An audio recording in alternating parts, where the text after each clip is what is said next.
is you, Sharon? We're told that film is an empathy machine. And we're also told it's a window into worlds we don't inhabit. But for the Black experience, a history often defined by the struggle for self-representation, the camera has historically been less of a window and more of a wall. So when it pops into your mind and you ask, can film tell the truth about Black society? President doesn't want us to march today. The courts don't want us to march. But we must march. We must stand up. It's not really a simple yes or no. What matters is who is asking and whose truth is being prioritized. As director Justin Simien once noted, he said, if you walk out of a film that's meant to be about race and you're feeling good and happy, then that movie didn't tell you all of the truth. It's a bit too complex and too deeply rooted in power dynamics to be resolved in a 2 hours runtime.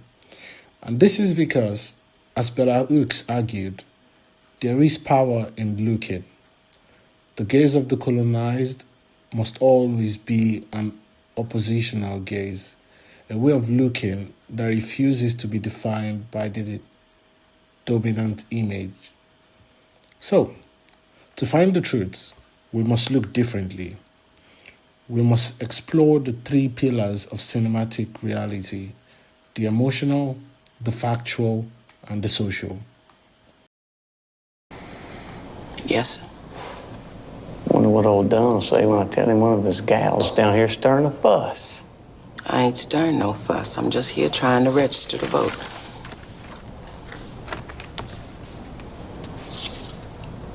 It's all right this time. It's right when I say it's right.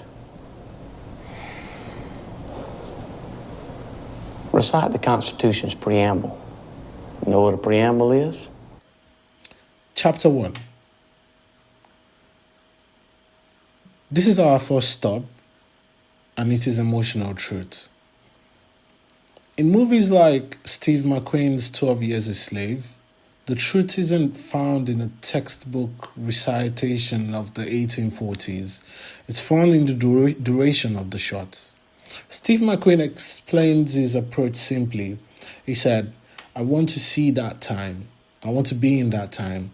And the only way I can do that was by slowing down.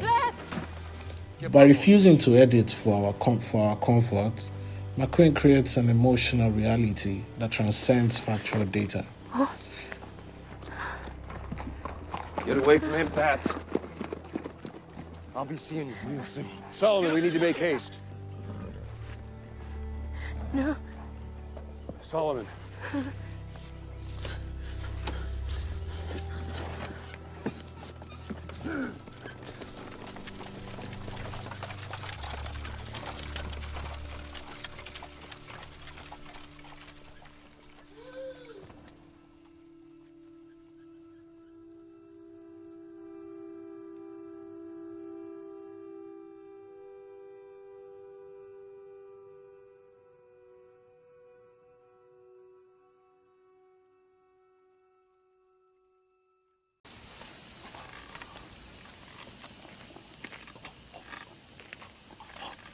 A screenwriting theorist, Robert Mack, points out, what happens is fact, not truth. Truth is what we think about what happens.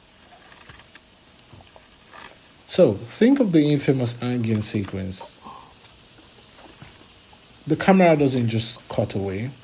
We watch Solomon struggle in the mud while life goes on in the background. Hence, the sound design is vital.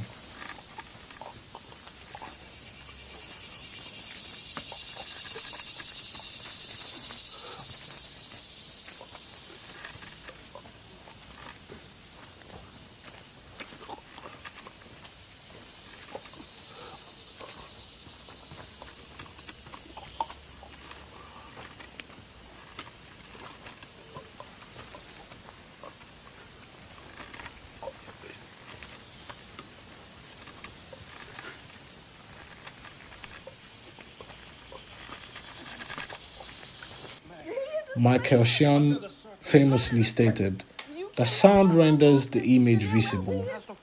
The ambient sound of the plantation, the bird, the wind, the scraping of feet, all anchor the emotional reality of the scene.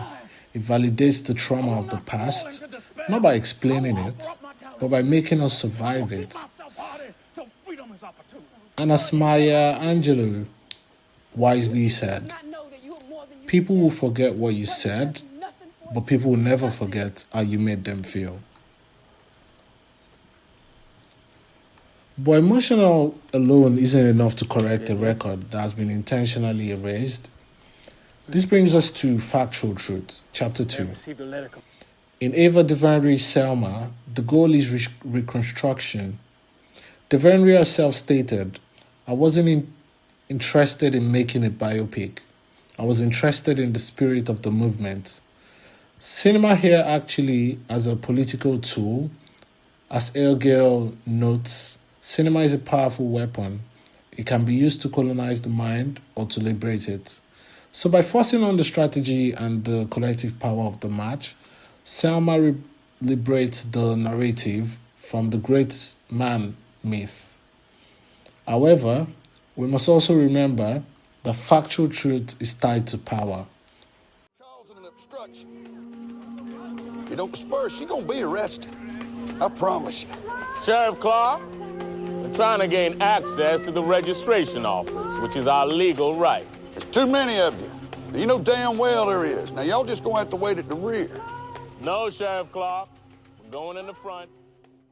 Foucault argued that truth is a thing of this world. It is produced only by virtue of multiple forms of constraints, and it induces regular effects of power.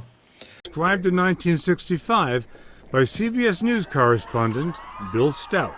They were beaten back with canes and clubs and whips and tear gas and nausea gas. The screams of the marchers and the thud of the clubs and hoofbeats were carried by television to an unbelieving America. Troopers, advance!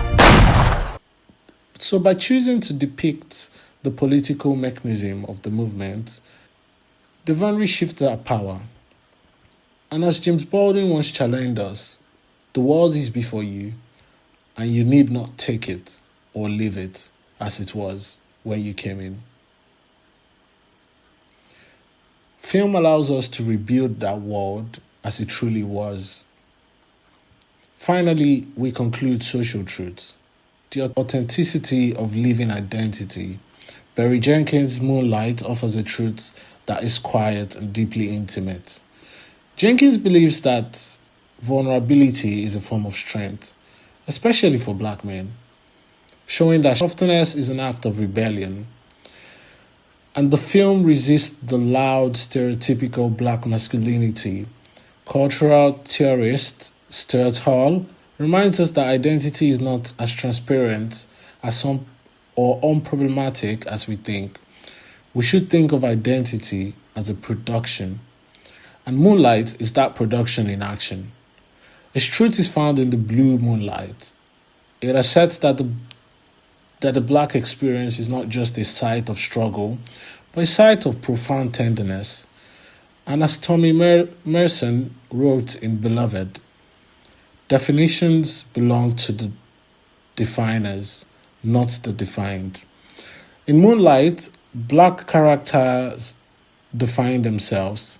Jenkins reminds us that while there's a version of the black experience rooted in trauma, there's another version that is rooted in the beauty of the everyday. So, can film tell the truth? Perhaps the best answer comes from Chinamanda Ngozi Adichie, which says, the problem with stereotype is not that they are untrue, but that they are incomplete. And a strong film is a fragment, but these fragments, emotional, factual, and social, build together a reclamation. When black creators have control over their own image, we move away from the single story and towards a spectrum of humanity. The truth in cinema is emotional, political, and social. But above all, it is human. And as we watch, we aren't just the consumers of an image, we are witnesses to a living history, and one powerful film at a time.